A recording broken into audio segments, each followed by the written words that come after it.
I also think that this thing getting away from Dan Campbell and the Lions is a disaster. The Lions missing the playoffs is a disaster. Yeah. Now, he's not one of the coaches I'm firing if No, they miss the playoffs, but they might last have missed that right. I mean, and they make the conference championship game. They're up 17 on Brock Purdy and the Niners. They lose. Dan Campbell's like, we might not be back here. The next year, they're better. They have 15 wins. They're injured at the end of the year. They lose their first playoff game. If they then miss the postseason when they have been, I understand nobody's fully healthy, but we don't look at the Lions like, oh man, they were devastated by injury this year. Laporta's out. They've dealt with some offensive line issues. They have an injured retired center who's now going to stay retired because he's injured. Amon-Ra St. Brown got hurt in that game. Right, but he's been healthy throughout the year. Yeah. And so it just would be, it would be really, really tough for the Lions with this much talent, because they do have one of the best rosters in football. They don't find their way into the postseason. And Wilds' beloved athletic playoff predictor 30% gives them a 30% chance to make the playoffs. Yes, absolutely. The Detroit Lions serve as a prime illustration of why this concept of a definitive championship window is largely a fabricated notion. This idea suggests that when you have a legitimate opportunity to win the Super Bowl, you must aggressively mortgage the future to capitalize. I recall a specific disagreement with a Lions supporter last season who asserted, "Our window is open for the next decade. We refuse to make any moves that might jeopardize that long-term outlook." My reaction was one of complete disbelief. I believe he eventually blocked me. It was an astonishing statement. My counterpoint was, you are going to lose both of your coordinators. You will lose Ben Johnson. You have zero certainty regarding the long-term health of your core players. Consider this season. Your defensive unit is recovering. In a preseason scenario, Jared Goff could suffer a torn Achilles, ending his season instantly. The entire campaign could be lost. You simply cannot predict these variables. The loss of Amon-Ra St. Brown in this game is undeniably devastating. Yet, even in his absence, this remained a contest the Lions could have won. My fundamental disagreement lies with the in-game decision-making of Dan Campbell, specifically his insistence on eschewing field goals to attempt fourth down conversions in situations where taking the points was the prudent choice. He continues to make these game management choices that I find strategically flawed. The justification cannot simply be, that's our identity, we're aggressive. That is not a sufficient or intelligent rationale. There exists a critical distinction between being assertive and being reckless.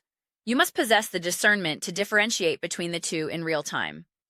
Losing your premier receiver is a massive blow, yet the offense still managed to generate considerable production.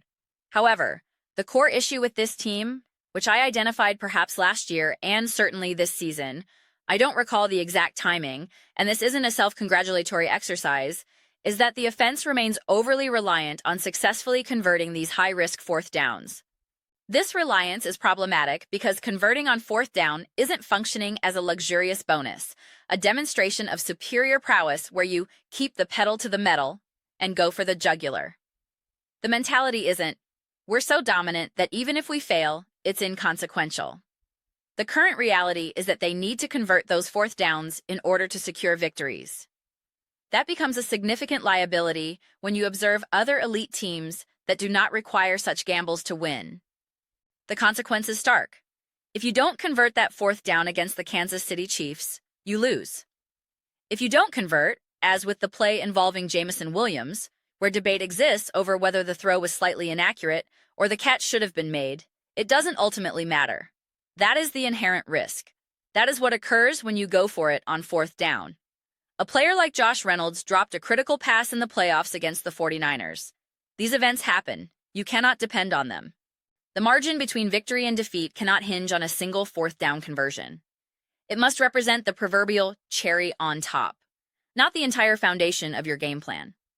Presently, it feels like the entire Sunday rests upon these desperate attempts. When you fail to convert at these pivotal junctures, you inevitably find yourself in a losing position. They finished 0 for 2 on fourth down in this game, which proved catastrophic. Conversely, the Packers converted 2 of theirs, which directly resulted in touchdowns, if memory serves correctly. The game feels like it was a week ago already. It's a difficult pill to swallow. They had a clear opportunity to kick a field goal, cutting the deficit to a one-score game, thereby providing their defense with tangible momentum and a reason to fight. Instead, they opted against it, leaving it a two-score game. I cannot comprehend the logic. The score was 31-21. You attempt the field goal. If you cannot trust your kicker to make it, then you have deeper, more fundamental issues that preclude winning altogether. The sequence was 4th and 3, turnover on downs. The outcome was predictable. Simply kick the field goal. If you had kicked it, and then subsequently forced a defensive stop, 3 plays, 6 yards, you would have regained possession with a chance to tie or win. The failure to do so represents poor situational management. I have yet to encounter a compelling explanation for why this was the optimal strategy. I simply do not perceive it. I watched this game with a relative who is a football coach, having played the sport his entire life and currently coaching at a high level. Our shared reaction was one of utter bewilderment. What are they doing? What is this strategy? Jared Goff, objectively, played exceptionally well. 20 for 26, 256 yards, 9.8 yards per attempt, 2 touchdowns, a 132.9 passer rating, and an 85.7 QBR. The ground game was productive, 30 carries for 119 yards, a respectable 4 yards per carry. It wasn't the explosive, highlight reel performance we've seen from Jahmyr Gibbs previously, but he was effective in necessary situations. The loss of Amon-Ra St. Brown forced others to step up, and Jameson Williams responded with a great performance. 7 catches for 144 yards. He will be imperfect. He won't secure every difficult target. My prevailing sentiment is that with slightly more astute game management, they could have emerged with a dramatic, narrow victory. A wow, we pulled that out type of win, or at least forced overtime. It could have felt much closer.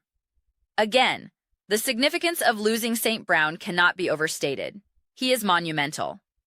His absence makes victory exponentially more challenging, so in some respects, this is nitpicking. However, you are the Detroit Lions. You have established yourself as a dominant, suffocating force for several seasons. With that status comes heightened scrutiny and expectation. It's a challenging position. This aligns with my primary concern following the departure of their coordinators.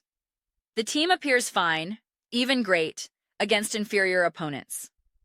When the Lions struggled early this season, the narrative was, they aren't the Lions anymore.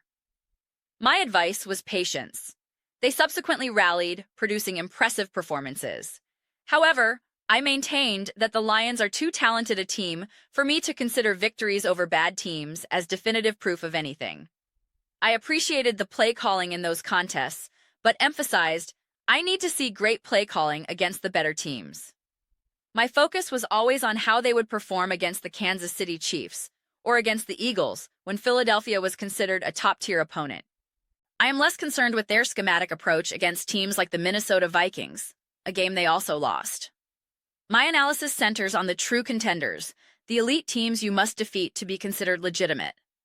I do not observe the same caliber of high-quality game management and play calling against those superior opponents, particularly against stout defenses. This holds true even when receiving a high-level performance from Jared Goff, as he delivered here. The Packers possess an excellent defense. His stat line, 20 for 26, 256 yards, nearly 10 yards per attempt, 2 touchdowns, is no minor accomplishment. It constitutes a great game by Jared Goff. They extracted maximum efficiency from him. Yet for all practical purposes, they lost this game by 2 scores. It is a tough reality. You also lost your best receiver. One could argue, if Amon-Ra St. Brown plays, we win this game easily. That is definitely plausible and would have created a more favorable situation without question. However, I am hesitant to utilize that as a blanket excuse. It mirrors the situation when the Lions lost to the Commanders in the playoffs last year. Yes, their defense was decimated by injuries. Absolutely. But their offense was also insufficient, and I criticized the play calling, as did Tom Brady, who specifically called out Ben Johnson in that game. When Tom Brady critiques your scheme, it carries significant weight. My point is that while unfortunate circumstances undoubtedly contribute to a loss, it remains vitally important to dissect the other elements: coaching decisions, execution, in both victory and defeat. This is how you arrive at a more accurate truth. It is how you genuinely evaluate your actual standing. This philosophy is why I rejected the superficial analysis of the Chicago Bears just bullying the Philadelphia Eagles. That is lazy commentary. It fails to tell the complete story and, ironically, lets the Eagles off the hook by implying they simply didn't come to play. It actually diminishes what the Bears accomplished strategically. There is always more to the narrative. Similarly, in this Lions game, one cannot simply cite defensive injuries, offensive line issues, or the absence of St. Brown and conclude the analysis. Those factors are undeniably relevant, absolutely, but there is always a deeper layer to examine from an analytical perspective. But these are simply my reflections. I would be absolutely delighted to hear your own. What are all of your thoughts concerning the Detroit Lions' loss to the Green Bay Packers? How do you interpret the manner in which that game unfolded? What is your assessment of the Lions' current trajectory this season? Let me know your perspectives in the comments section below. I read every single comment. So, whether you find yourself in agreement or in vehement opposition, let's engage in some dialogue. Let's have some spirited debates. But ultimately, let's ensure we are enjoying the process. And please do consider subscribing. We are in the process of cultivating a phenomenal community here, and would absolutely adore having you as a part of it. My goal is to build something to which we all feel a genuine connection, something we are genuinely thrilled to be involved with. I believe we are making significant progress toward that objective. Also, please do not forget to give this video a thumbs up, as it genuinely assists with its visibility within the platform's algorithm. Thank you so much for your time. I look forward to seeing you next time.